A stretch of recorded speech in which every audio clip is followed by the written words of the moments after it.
I'm doing a lot better. Thanks for checking on me. I smiled while feeling so proud of myself. My plan was working. I guess that finding a boyfriend was just as easy as conducting a scientific experiment. I decided that he would be my new experiment. I followed him everywhere. Sometimes he didn't even know You're I a was following creeper. him. I wanted to Like know a what he was real doing at creeper. all times. I even went to his You cabin can after snipe midnight him to make sure he and was they sleeping say, safely and soundly in his bed. It seemed like he liked me too, and as we got closer to each other, I found out that he didn't have a girlfriend. Yes, I thought, soon that will be me. Camp went by in a blur. On the last day, Wyatt and I exchanged contact information and vowed to stay in touch. I made sure that he knew how I felt about him before we parted ways. As soon as I got home, I got my phone and realized I received a text message from him. maybe just I feel the same way about you. maybe because Would you I like to be my think girlfriend? it Of course, I replied. Luckily, he only lived 10 miles away from me. We were able to see each other some weekends, but I was sad that I didn't get to see him every day like at camp. When I wasn't with him, I was consumed by thoughts of him. Every single day, I'd stalk him on social media. But one day, I got a bright idea. I decided I could simply hack into all his accounts to find out more about him. I knew he was the perfect guy for me, but I still had doubts sometimes. I hacked his Facebook, Instagram, Snapchat, TikTok, and even his email. I read all of his messages every day, and I made sure to mark them as unread before he signed on. Two girls had tried to make a move on him since we got together, but he simply told them that he had a girlfriend, and I really appreciated him for that. It was all going wonderfully, and I continued to fall more and more in love until his ex-girlfriend Jessica sent him a message one night. He replied, and I read through the entire conversation. It went like this. Jessica, hey Wyatt, I know that you have moved on, but I really miss you, and I hope that we can be together again someday. Wyatt, I feel the same way about you. I mean, I really care about my new girlfriend Edna, but I still miss you a lot. She doesn't really compare to you. Jessica, want to meet me at my house tomorrow to talk? Wyatt, sure, I'll be there at 4. Can't wait to see you. Now get So, killed, please. I was horrified. How could he do this to me? I went completely silent and did not respond to any of his messages. I decided that I would continue reading their conversation the next day to find out how their meeting went. The next day, she sent him a message asking if he had gotten home safely. So they really did meet each other, I thought. I immediately felt threatened. I'm I trying could to hit not the allow him to boy. break up with me to go back to her. I brainstormed ideas and finally decided on the best one. A few years ago, I had begun working on a memory erasing device. I gave up after a while because it wasn't working the way I wanted it to, and I had no one to test it on. I decided to start working on it again. With Wyatt, I You pretended that I don't didn't want know my that he was to see girlfriend. that, Dunky, dunky, and I dunky, behaved dunky. like a perfect girlfriend. His girlfriend. Who's that? Get ready for Chipotle. What Chipotle did you now is say? ready for you. Get all your favorites. Oh, I Fast, know. fresh, with complete customization.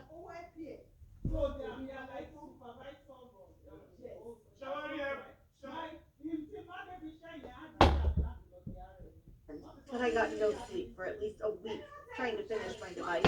When I was finally done, But I why do told you him, want "Hey Wyatt, we've been together for a while, and I was I hate thinking it's that it's not. time for you to meet my family. I've told my mom Naughty. and dad about you, and they're so excited to meet you. Why bite Would me you like to neck in come the over for face? dinner tomorrow night?" I asked. Okay. Sure, he replied. I could tell from his tone that he wasn't very excited. I needed to carry out my plan before he broke up with me. Everything I told him was a lie, though. My parents didn't know he existed, and they wouldn't be home when he arrived. The next day, I was extremely nervous because I sort of expected him to change his mind last minute. Luckily, he didn't. He was on time and even brought me a present. Wyatt, you came! I squealed while giving him a hug. Of course I did, my dear girlfriend. Let's He replied with a smirk. Well, my parents are running a bit late, so I was thinking we could just get a snack from the kitchen before dinner. But before we do that, I've been hearing a weird noise in the bunker downstairs. Can you help me figure out what it is? I said, "Do you have a bunker?" "Why?" He laughed, but he gestured that we should go check out the noise anyways. This was all too easy. When we got down there, he said, "But I don't hear anything down." But before he could finish, bang! I hit him on his head with a baseball bat and he passed out. I ran upstairs to get my memory erasing device and flashed it in front of his face. I'd never tested it on anyone, so I just hoped it worked. It took a few hours, but he eventually regained consciousness. "Where am I? Who are you?" he said while looking extremely confused. You are home, darling. I'm Edna, your girlfriend. I'm the only girl in the entire world, and I'm all yours. I said, wow, I'm so lucky. What happened to me? Why don't I remember anything? He asked. Well, we went to a party and you had a lot to drink. I think you're just really tired or hungover or something. Don't worry, I'll bring you some snacks. I said, okay, beautiful, he replied. I grinned to myself as I walked upstairs. It worked! I'm a genius. And Jessica you're would crazy. never hear from him again. How Where's dare the he girl? try to steal my boyfriend? The girl. I thought. I made him a sandwich and quickly went back to the bunker. He ate and fell asleep. I guessed it was a side effect that I hadn't really anticipated. I stayed with him for a while, then decided to go back upstairs because I thought my parents had returned. Before leaving the bunker, I put a large sign on the exit. Do not go outside, it's dangerous. Wait for me. Also, be quiet. I couldn't have him wandering around my house looking like a lost animal. When I spoke to my parents, I pretended that everything was normal. They had no clue that I I wanna was a hit little them. boy in their house. The Days how went by, dumb and I do they know decided their to make my parents? bunker more comfortable. Not I that dumb. decorated it nicely and brought in lots of books and snacks. I would have set up a Well, television they don't have or two, girlfriend. but I didn't have enough money to buy one, and I thought it might make too much noise. Wyatt never really asked about the sign I put on the exit, or why it was too dangerous to go outside. In fact, it seemed like he thought about nothing but me. He was thoroughly obsessed. Every day he'd write me poems, sing me songs, and tell me how awesome he thought I was.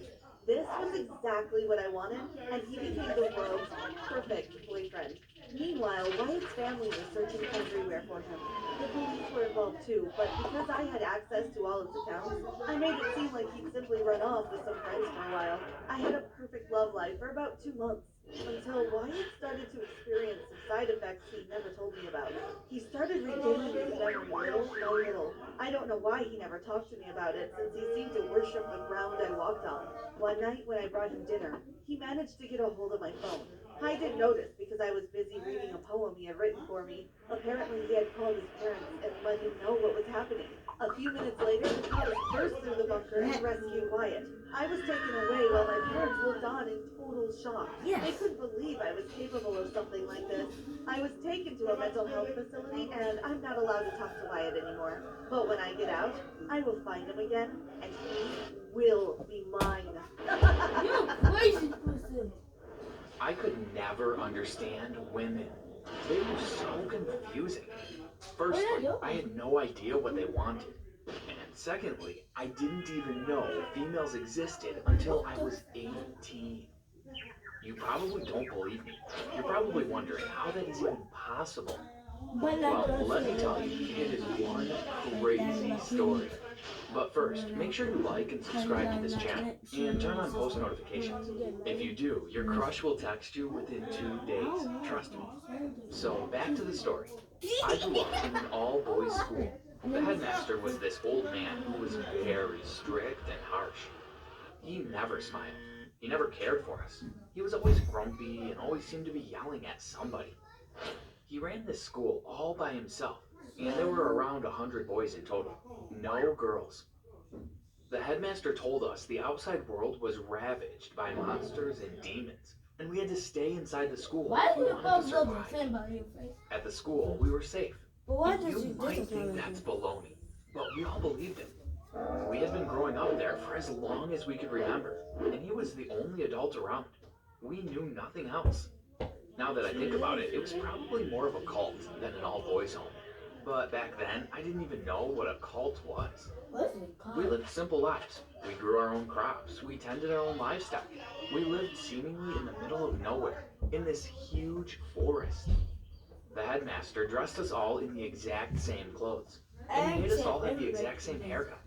The headmaster had jet black hair, and for the boys who were unfortunate enough to have fair hair, they would be forced to dye their hair and tar. The headmaster had this obsession in making us all the same, and we pretty much were. We all looked the same, sounded the same, spoke the same. We even had the same name, Michael. Can you imagine how hard that is when you go to a school with 100 people with the same name?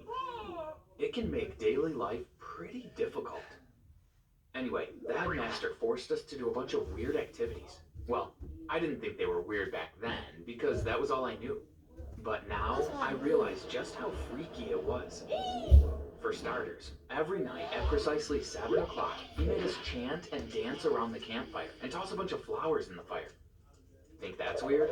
Wait till you hear what else he made us do. We had to eat at the same time, drink at the same time, even bathe at the same time. He wanted us all to be exactly like him. It was crazy. We also read from this book of stories. He called it the Book of Wisdom, and it told all about how man started the world, how man had found fire, how man was the greatest being on earth.